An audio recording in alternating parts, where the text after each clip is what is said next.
Today, we're putting 4 of the hottest transferable currency premium travel credit cards head to head: the Amex Platinum, Chase Sapphire Reserve, Capital One Venture X, and Citi Strata Elite. Whether you travel multiple times a month or maybe just here and there, this video will help you figure out which one of these 4 cards you should consider applying for with your specific lifestyle. We'll break down the annual fees, the credits, benefits, earning categories, and everything else important that you'll need to know to make this decision. And at the very end, I'll have a dedicated section talking about who these cards are really designed for. That way you don't make the mistake of applying for the wrong one. All right, first things first, let's talk annual fees. Obviously, premium credit cards are going to have the highest annual fees out of any credit card on the market. But if you know how to maximize the cards, then the annual fees actually don't really matter as much. The Amex Platinum comes in at the highest with an $895 annual fee plus $195 per authorized user. The Chase Sapphire Reserve is next at $795 with the same $195 authorized user fee. Capital One Venture X is the cheapest at $395 with no authorized user fee for up to 4 people. And the Citi Strata Elite is $595 plus $75 per authorized user. I want to mention here that each one of these cards comes with a very strong and competitive welcome offer, usually worth about 20% return on spend at just a 1 cent per point redemption rate. But since those offers only give you big value in year 1, it's not going to play into our consideration for a long-term keeper card. That said, it is worth knowing some of the general application rules when it comes to each of these lenders that these cards come from. So real quick, let me tell you about them. For the Amex Platinum, you can use their pre-approval tool before applying, and there is no hard pull for existing Amex customers whenever you apply for this one. You do have to watch out for Amex's pop-up jail as well as their family language restrictions when applying though. And note that welcome offers on this card are once in a lifetime. For the Chase Sapphire Reserve, of course, the Chase 524 rule is the most important here, followed closely by their new once per lifetime welcome offer rule that they added recently as well. The Capital One Venture X doesn't necessarily have any specific application rules to worry about, but Capital One is known for being really strict on people that have long credit history and an established credit report, which is counterintuitive, I know, but that's just how they are. And they do pull all 3 bureaus when you apply for this one, so keep that in mind. And then with the Citi Strata Elite, Citi is known for being very inquiry sensitive, so just be mindful of that when it comes to spacing out your applications before getting this one. Looking at those annual fees side by side again, obviously the Venture X comes in at the lowest, and for a lot of people that might make it seem like the best option. And the Amex Platinum tops all the rest at $895 per year. But remember that annual fees do not tell the full story. Once we add in all of the credits and benefits and earning categories and everything else that these cards offer, you'll see that the numbers here start to shift quite a bit. So what we really care about here are effective annual fees. To calculate that for each of these cards, the first place we need to look is at their credits. Quick note before we dive into this super lengthy list of credits here. All 4 of these cards have no foreign transaction fees. They give you access to their respective lenders' transfer partners, and they all have solid retail and travel protections. So I'm just not going to go into the details with each of those categories today.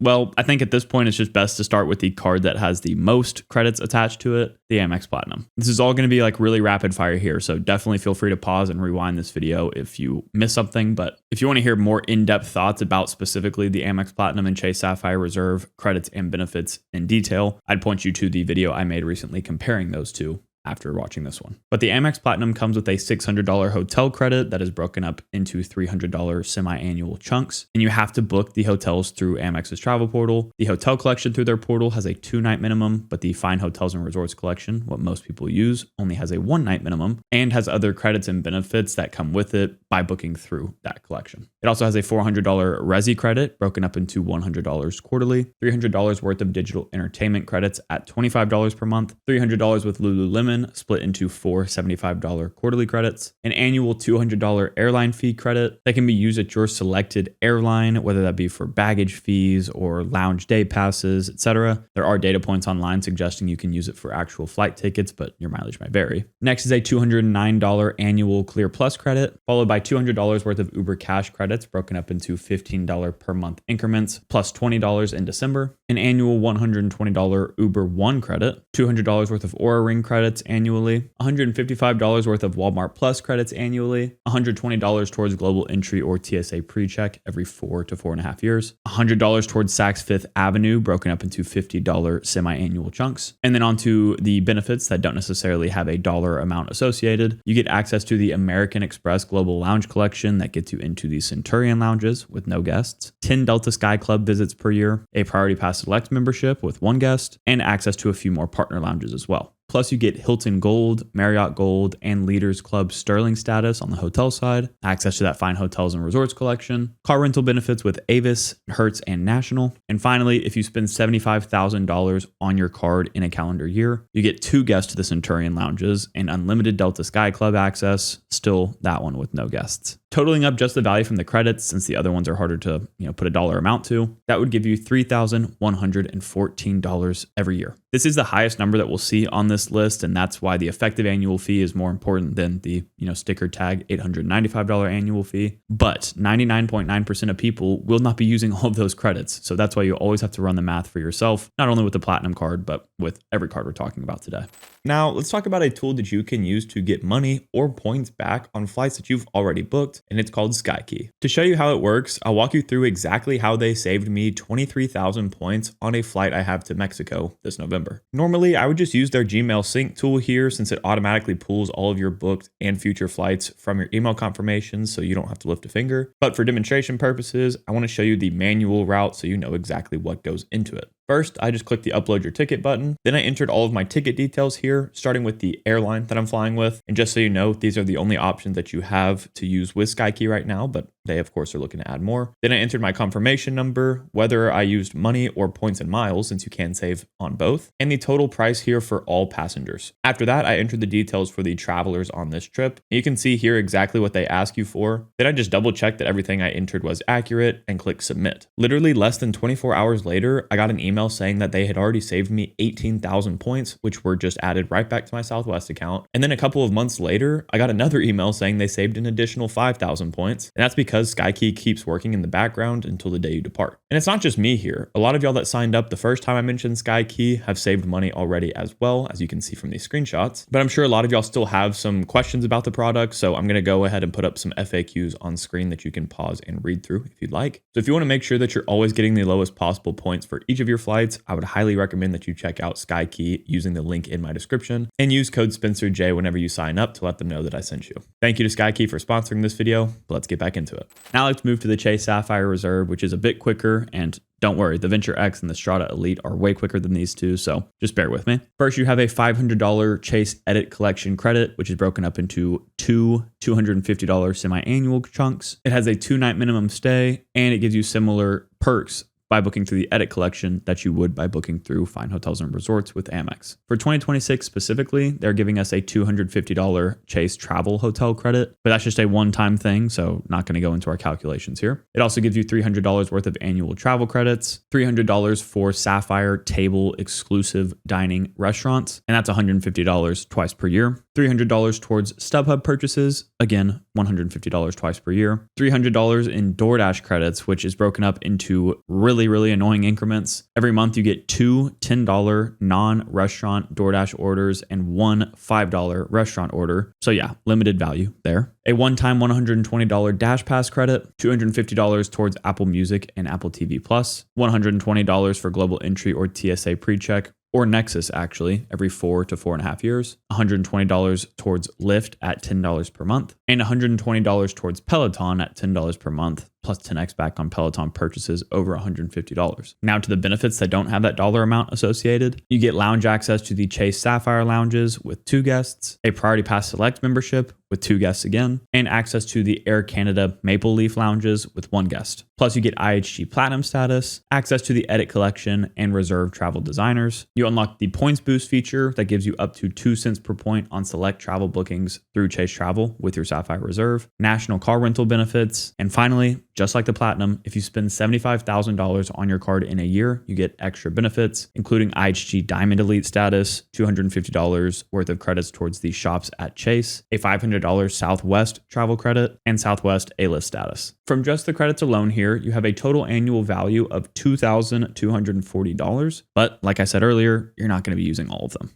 Thank goodness we can now move to the simpler cards, and you'll see that this is actually why a lot of people prefer these over the 2 I just mentioned. But next up is the Venture X. There's really only 2 credits that you need to worry about with this one, but I'll go ahead and list off all the benefits, or at least most of them. The first is a $300 annual travel credit, but it is restricted to Capital One travel portal bookings. Then you have 10,000 anniversary miles you get every year just for renewing the card, and $120 worth of global entry or TSA PreCheck credits every 4 to 4.5 years. This one also is going to give you its special lounge access, including the Capital One lounges and a Priority Pass Select membership, but there are no free guests with the Venture X anymore. On top of that, you get Hertz President's Circle status, access to the Premier Hotel Collection, which is very similar to the Edit and Fine Hotels and Resorts with the other companies, and that's it. So looking at just the value from the credits, that's only $430 annually. And while it's really easy to get positive value back from this card, you can just see how that upper limit is so capped that it's not that exciting for a lot of folks anymore. Then we come to the Citi Strata Elite, which has a $300 annual hotel benefit that requires a 2-night minimum hotel booking through Citi's travel portal, $200 worth of annual splurge credits, and that's valid with up to 2 selected brands like American Airlines, Best Buy, etc. Adding to the weirdness, we get $200 towards Black Lane, and that's split into $100 semi-annually. And Black Lane is just a premium chauffeur service, so it's one of those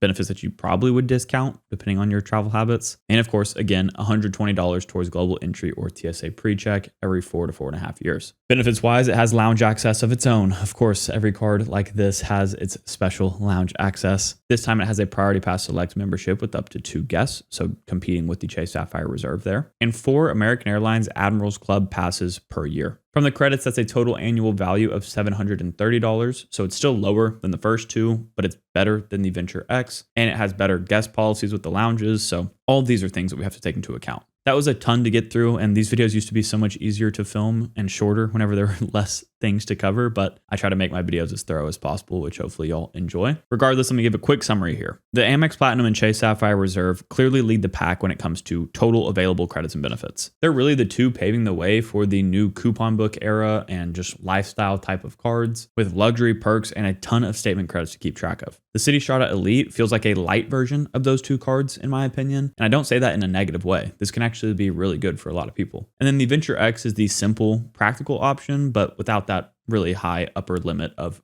value. But credits and benefits are only part of the story here. So next, let's look at how these cards actually earn their points. The Amex Platinum gives you 5x back on flights booked directly with airlines or through Amex's travel portal, 5x on hotels booked through Amex's travel portal, and 1x on everything else. The Chase Sapphire Reserve gives you 8x back on the Chase travel portal purchases, 4x on flights and hotels booked directly, 3x on dining worldwide, 5x on Lyft, and 1x on everything else. The Capital One Venture X gives you 10x back on hotels and car rentals booked through their travel portal, with 5x back on flights through their travel portal, and 2x on everything else. And then the Citi Strata Elite gives you 12x back on hotels, car rentals, and attractions booked through their portal, 6x on air travel booked through their portal, 6x on dining during city nights, which is Friday to Saturday from 6 p.m. to 6 a.m. Eastern Time, 3x on dining otherwise, and a flat 1.5x on everything else. I'm sure the first thing that jumps out to you is that all of these cards really want you to use their travel portals. And while that can be really beneficial in some situations, I know a lot of us are trying to use our points to book all of our trips if we can. So in some ways that can be kind of worthless. And then you just got to see what you're left with on these cards. By far, the Amex Platinum is the worst when it comes to everyday spending. And I get why they do that, because obviously they want you to put your spend on their Amex Gold card instead. However, whenever they're adding a ton of lifestyle credits and benefits to the card, you would hope that they would add some earning categories to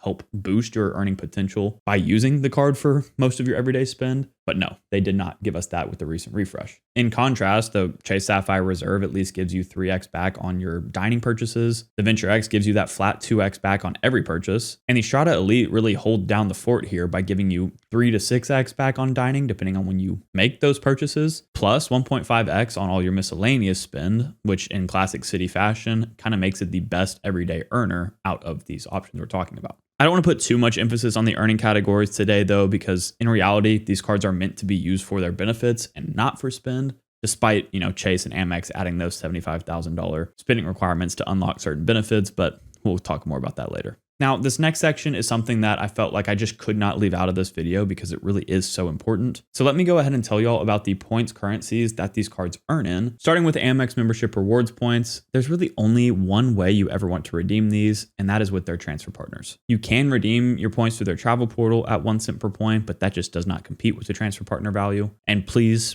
don't ever redeem your Amex membership rewards points for cashback at the flat 0.6 cent per point rate. You can boost your cashback potential by getting the Charles Schwab Platinum card, which gives you a 1.1 cent per point redemption rate for cashback. But even then, we're talking about travel credit cards in this video, so I assume you're going to want to be transferring those points out. So we know what's best, but the key question now becomes, who can I transfer to? Amex has the second largest overall list of transfer partners, meaning that you have a ton of different options, of course, but a lot of them do overlap with other ecosystems. They're unique options, which may force you down the Amex pipeline compared to other ecosystems, are Delta, Hilton, and ANA. So if for whatever reason you really need access to these partners and you want a good transfer rate and everything like that, Amex really is the best choice for you. Unlike Amex membership rewards points, Chase Ultimate Rewards points are extremely flexible. Without having any kind of special card, you can redeem all of your Ultimate Rewards points for cashback at 1 cent per point. And like we talked about earlier with the Sapphire Reserve specifically, you can use their travel portal to boost your potential redemption rate to 2 cents per point. But that is going to be only on a very select list of airline and hotel bookings. So that said, most people are still going to be sticking to the classic method of transferring your points out to their partners. Chase's big standout partnerships are going to include Hyatt, Southwest, and United mainly. As I'm sure y'all are aware, the Chase to Hyatt transfer is probably the most popular out in the credit card world in general. And that's because Hyatt has such high average cent per point values compared to the other hotel chains. So even that alone could be a reason for you to look at the Chase ecosystem out of the four we're talking about. But also if you're like me, you live in Texas or something like that, and you're flying Southwest and United frequently,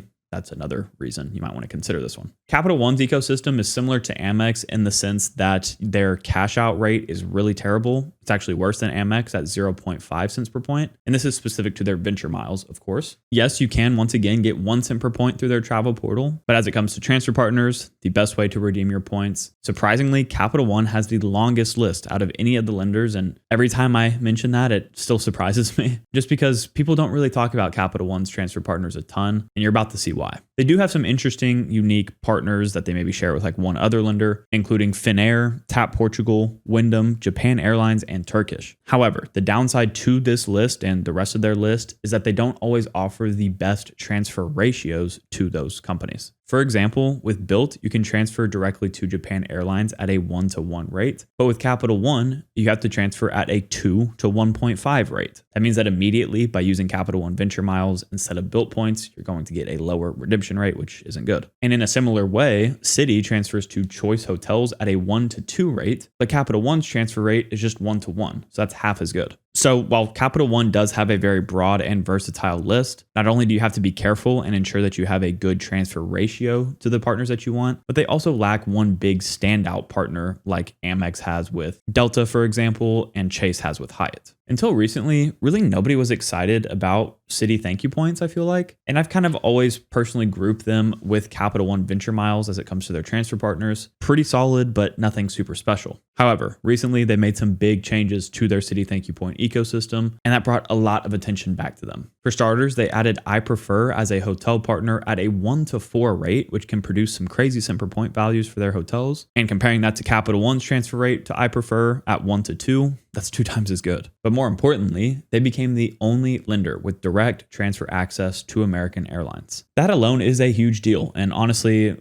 people just hear that and that's enough for them to consider Citi cards already. But they do have more unique partners than that, like Thai Airlines, Turkish Airlines, Wyndham, and Choice Hotels. And just like Chase Ultimate Rewards, you get a 1 cent per point cash out rate anytime you need it. And they still have a respectable 1 cent per point redemption rate through their portal, but you wouldn't really want to use that. So which of these ecosystems has the best transfer partner list? I mean, without a doubt, it completely depends on your specific travel habits, and I can't say what's best for you right now. But for me, Chase Ultimate Rewards points have always been the points that I need more of because I use them the most, and their transfer partners align the most with who I travel with. Now we've really covered all of the important details on each of these 4 credit cards. So I want to give you my raw thoughts and my takes on who these cards are actually built for. In my opinion, the Amex Platinum and Chase Sapphire Reserve are in a tier of their own, and they are meant for luxury, premium types of travelers, the people who naturally use most, if not all, of the credits and benefits that come on each of those cards without even having to think about it. And let's just be honest here. What Chase and Amex are trying to do with these cards now by increasing their annual fees like crazy and all of that is price out the everyday credit card user. Honestly, I think it's kind of a slap in the face when they offer such weak benefits for spending $75,000 plus on their cards per year. But that tells you exactly who they're targeting. They're going after the crowd that just doesn't care about maximizing value and are completely happy with putting all of their purchases on a card that maybe only gives them 1x back on their miscellaneous spend just because they conflate premium with best. That's where the Citi Strata Elite and Capital One Venture X fill the gaps perfectly. I said this earlier, but I feel like both of those cards are almost light versions of the Chase Sapphire Reserve and Amex Platinum, and I don't say that in a negative way at all. In fact, I think this makes their value proposition super clear, which is very needed in the space right now. If you're a solo traveler who wants solid lounge coverage, a few travel benefits, and an affordable annual fee,